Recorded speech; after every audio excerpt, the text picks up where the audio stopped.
Se imate za soul in funk eksperte? Poznate vse soul in funk ustvarjalce iz preteklosti? Aha, naše uzore. Pa kako da ne. Mislim da je puno toga vidljivo. Ne? Mi svoje uzore ni ne krijemo. Mi ih potpisujemo i izvodimo. Tako da... Nosimo u novčaniku. Ono imamo u novčaniku, znaš, slike njihove. Znaš, dođeš u banku, ovako, otvaraš. O, je! Pa na noćnoj marci? Da. Pa da.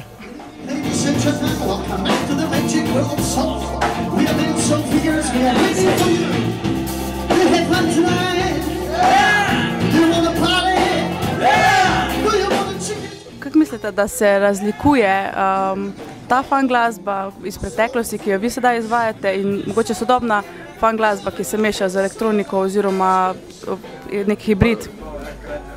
Pa gledaj, zlatni soul 60-ih je nešto što se ciklički ponavlja. Ne? On dođe do jedne granice, onda ljudi vele, a to smo malo čuli, pa onda krenu od početka. Onda on opet buja u ljudima i opet izađe, da li u nekim novim bojama, oblicima i to. Ali to ti je u svim sferama, i u glazbi, i te 60-te se ponavljaju u modi i u svemu. Tako da teško je izbjeći nešto što je tako energetski nabijeno. Ona inspiriraju, uvijek je to išlo u 60-te, su išli novi stilovi, moda, seksualna revolucija, žene s minicama, nove frizure.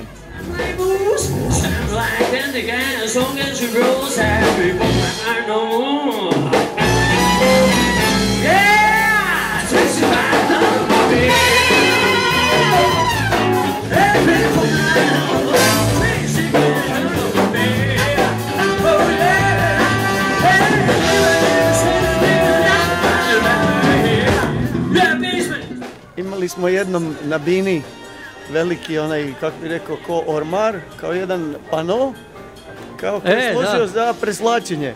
Znači, na samoj bini, iza silueta, i sad se on se preslačio u sred nastupa. Ali je preračunao se da ono ima, mrak je na bini bio i nisu mu stavili to sve.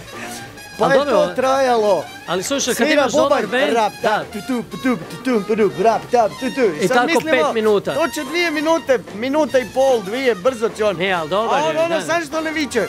Gdje mi je remen? A gdje su mi naočale? Nisam navikao sam preslačiti, znaš jer kako. nije si stavio rasvjet. Ono, lik, smiješno.